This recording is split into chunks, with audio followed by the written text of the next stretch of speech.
જય શ્રી કૃષ્ણ દર્શક મિત્રો, મારી યુટ્યુબ ચેનલ અમૃતવાણીમાં આપ સૌનું હાર્દિક સ્વાગત છે। આજે આપણે આ વિડીયોમાં સાંભળીશું અષાઢી બીજ એટલે કે જગન્નાથ રથયાત્રાનું મહાત્મય અને તેની કથા। જો આપને મારો વિડીયો પસંદ આવે તો ચેનલને લાઇક, શેર અને સબસ્ક્રાઇબ કરો, જેથી નવા આવનારા વિડીયોના નોટિફિકેશન તમને મળતા રહે અને મારા વિડીયો આપ સુધી તુરંત પહોંચી શકે। અષાઢ મહિનાના શુક્લ પક્ષની બીજ એટલે અષાઢી બીજ। આ તહેવારને રથયાત્રા અથવા રથ તહેવાર પણ કહેવામાં આવે છે। આ તહેવારનું મુખ્ય કેન્દ્ર જગન્નાથપુરી મંદિર છે। જગન્નાથ મંદિર 4 હિન્દુ તીર્થ સ્થાનોમાંનું એક છે, જે 4 યાત્રાધામો તરીકે ઓળખાય છે, જે ઓડિશા રાજ્યમાં સ્થિત છે। ભગવાન જગન્નાથ ભગવાન વિષ્ણુનું એક સ્વરૂપ માનવામાં આવે છે અને વૈષ્ણવ ધર્મના અનુયાયીઓ દ્વારા પણ આદરણીય છે। જગન્નાથનો શાબ્દિક અર્થ બ્રહ્માંડનો ભગવાન છે, જેની અપેક્ષા કોઈના જીવનકાળ દરમિયાન થવાની છે। ભગવાન જગન્નાથની પૂજા તેમના ભાઈ બલભદ્ર અને તેમની બહેન દેવી સુભદ્રા સાથે કરવામાં આવે છે। કહેવાય છે કે એકવાર ભગવાન કૃષ્ણ તેમના ભાઈ ભગવાન બલરામ સાથે દ્વારિકાની બહાર ગયા હતા, ત્યારે કૃષ્ણ ભગવાનની 16,108 રાણીઓએ રોહિણી માતાને, બલરામની માતાને પૂછ્યું કે અમે કૃષ્ણ ભગવાનની આટલી સેવા કરીએ છીએ, છતાં કૃષ્ણ ભગવાન આખો દિવસ રાધાનું નામ કેમ લે છે? ત્યારે રોહિણી માતા બોલ્યા કે જો કૃષ્ણ અને બલરામ રાજમહેલમાં ન પ્રવેશે તો કહો। રાણીઓએ વિચાર કરીને સુભદ્રાને દરવાજાની બહાર ધ્યાન રાખવા ઊભા રાખ્યા અને કહ્યું કે કોઈને અંદર પ્રવેશવા ન દેતા। પછી રોહિણી માતાએ કથા ચાલુ કરી। સુભદ્રા દરવાજા ઉપર કાન રાખીને અંદરની કથા સાંભળવા લાગ્યા। ત્યારે કૃષ્ણ અને બલરામ પાછા આવ્યા તો એમણે જોયું કે સુભદ્રા દરવાજા ઉપર કાન રાખીને ઊભા છે। કૃષ્ણ અને બલરામ રાજમહેલમાં પ્રવેશવા ગયા તો સુભદ્રાએ તેમને રોક્યા। તો કૃષ્ણ અને બલરામ સુભદ્રાની જેમ દરવાજા ઉપર કાન રાખીને અંદરની કથા સાંભળવા લાગ્યા। ત્યારે અચાનક ભક્તિભાવના લીધે ત્રણેયના હાથ અને પગ સંકોચાવા માંડ્યા અને આંખો મોટી થવા માંડી।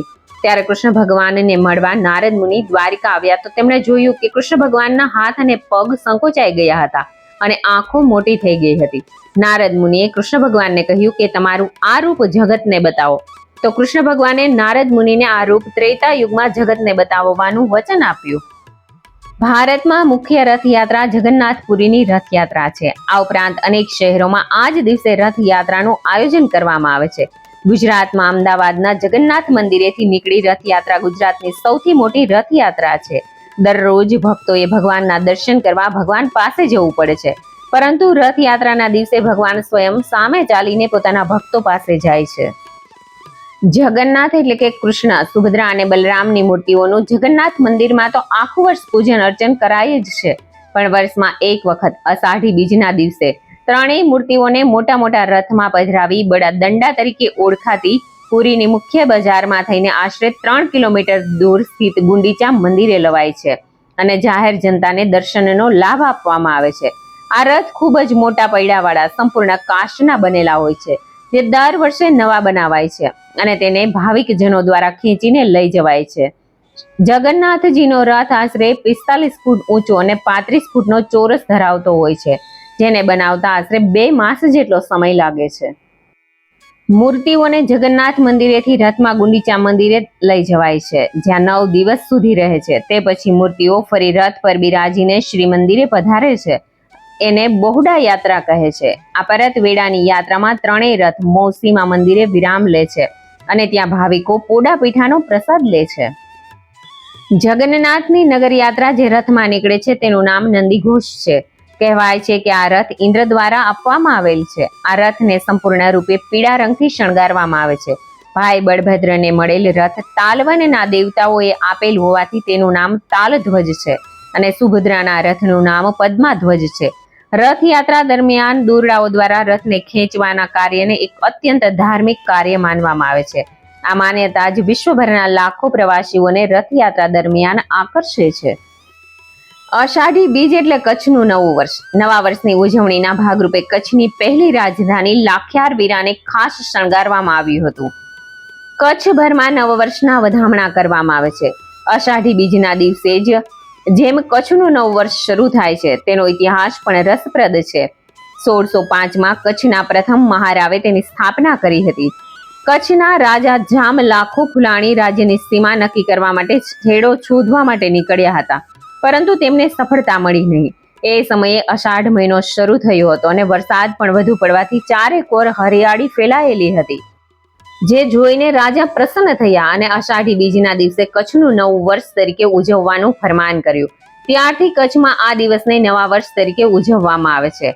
આશરે 860 વર્ષથી કચ્છી માંડુઓ અષાઢી બીજના દિનને નવા વર્ષ તરીકે ધામધૂમથી ઉજવતા આવ્યા છે. ખેડૂતો પોતાના ખેતીના સાધનોની પૂજા કરે છે.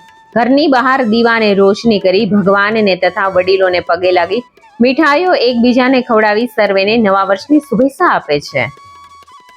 ભગવાન શ્રી કૃષ્ણ, બલરામ અને સુભદ્રાની પ્રતિમાઓ સાથે દર વર્ષે 3 વિશાળ રથમાં ભવ્ય શોભાયાત્રા કાઢવામાં આવે છે. જનકપુરથી જગન્નાથપુરીના મંદિરે ભક્તો દ્વારા વિશાળ રથ ખેંચાય છે. દર 12 વર્ષે મૂર્તિઓ બદલવામાં આવે છે. નવી મૂર્તિઓ પણ અધૂરી રહે છે.